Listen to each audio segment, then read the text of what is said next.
Welcome to our channel. Sudah bukan rahasia lagi, bahkan sampai tercatat dalam buku sejarah dunia bahwa Jepang pada masa Perang Dunia II cukup ditakuti karena keberingasannya.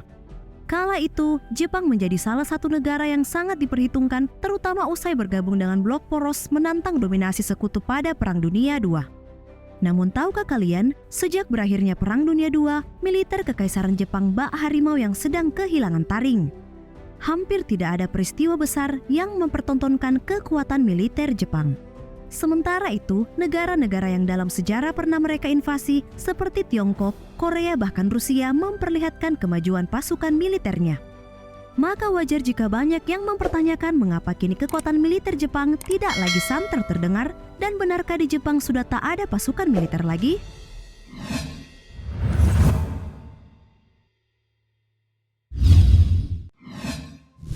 Komitmen bangsa untuk perdamaian.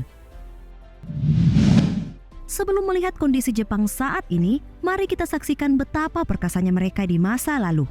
Ya, pasukan Kekaisaran Jepang tercatat menjadi bangsa Asia pertama yang berhasil mengalahkan Eropa, dalam konteks ini Kekaisaran Rusia di tahun 1905.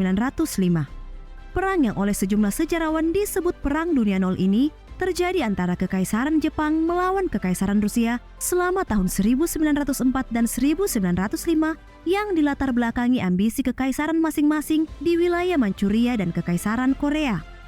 Teater utama operasi militer berada di semenanjung Liaodong dan Mukden di Manchuria Selatan serta Laut Kuning dan Laut Jepang. Yuichi Hosoya dalam tulisannya The Russo-Japanese War and Modern International Society mengemukakan, Perang Rusia-Jepang merupakan perang pertama antara kekuatan besar yang disaksikan dunia di abad ke-20. Sejarawan diplomatik Prancis René Giraud bahkan menganggap perang tersebut sebagai awal dari transformasi terpenting dalam hubungan internasional modern dan berpengaruh hingga hari ini. Pencapaian militer Jepang mencapai puncaknya selama Perang Dunia II dengan lebih dari 5 juta tentara. Saat ini, militer Jepang dengan ukuran dan tanggung jawab yang terbatas tidak lagi dianggap sebagai ancaman bagi negara-negara di luar negeri. Meskipun telah dilucuti kekuatannya sejak berakhirnya Perang Dunia II, sebenarnya Jepang berada di peringkat kelima secara global dalam kekuatan militer di bawah Amerika Serikat, Rusia, Tiongkok dan India, serta anggaran pertahanannya berada di peringkat ke-6 tertinggi dalam peringkat tahun 2021 dari 140 negara. Negara ini berdiri sebagai model pasca perang kebangkitan damai.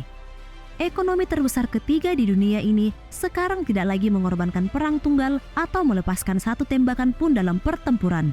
Bahkan pada tahun 1977, Perdana Menteri Jepang Takeo Fukuda menyebut komitmen bangsa untuk perdamaian sebagai eksperimen yang belum pernah terjadi sebelumnya secara historis. Di dunia di mana negara besar selalu identik dengan militer besar, Jepang entah bagaimana telah menjadi mercusuar harapan tunggal dalam sebuah alternatif.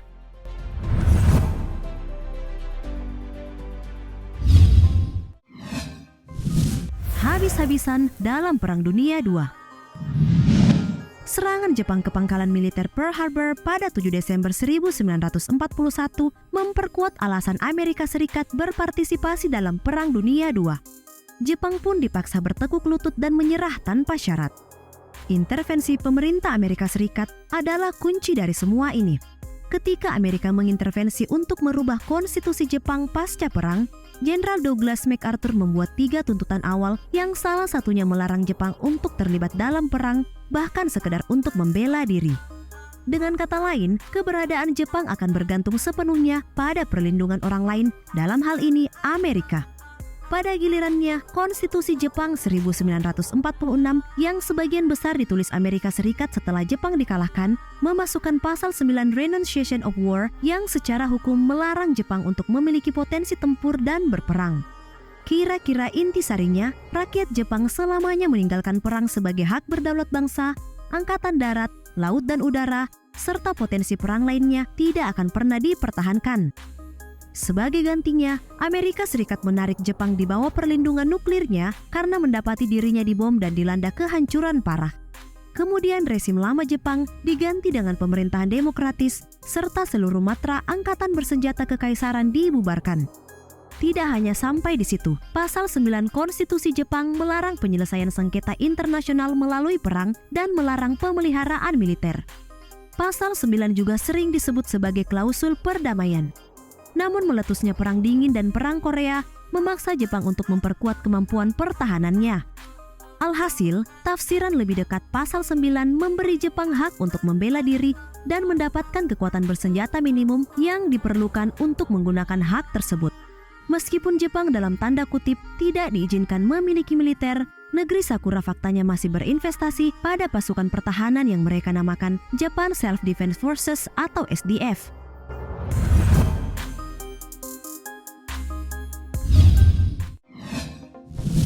Japan Self-Defense Forces.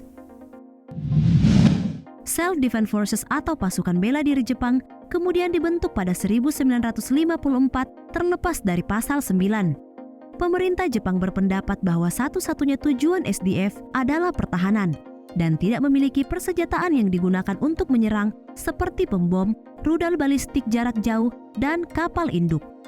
Meski pasukan ini terlatih dengan baik untuk misi pertahanan, mereka hanya terdiri dari pasukan kecil, kurang perlengkapan dan kekurangan staf dalam operasi militer yang progresif.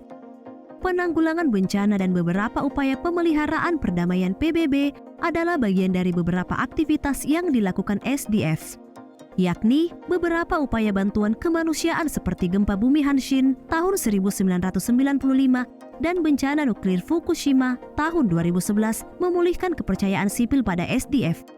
Untuk menyelesaikan misi mereka, SDF mempertahankan pengawasan dan menawarkan komunikasi, komando, dukungan pelatihan, dan logistik sembari melakukan misi kebencanaan. Seperti yang diamati, fokus utama pasukan ini menyangkut pelestarian kemerdekaan dan perdamaian Jepang dengan melakukan operasi melalui angkatan bersenjata seperti pasukan bela diri darat atau JSDF, pasukan bela diri maritim atau MSDF, dan pasukan bela diri udara atau ASDF untuk melindungi Jepang dari agresi langsung maupun tidak langsung. Selain itu, jika diserang oleh pasukan musuh yang lebih besar, SDF dipastikan bakal dibantu militer Amerika Serikat. Singkatnya, kekuatan militer SDF hanya bersifat defensif dan bilateral dengan Amerika Serikat.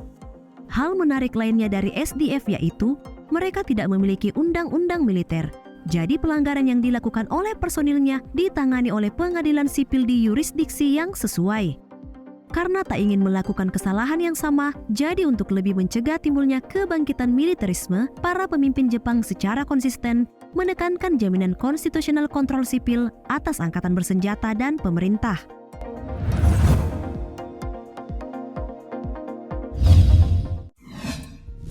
Bikin frustasi kaum-kaum konservatif.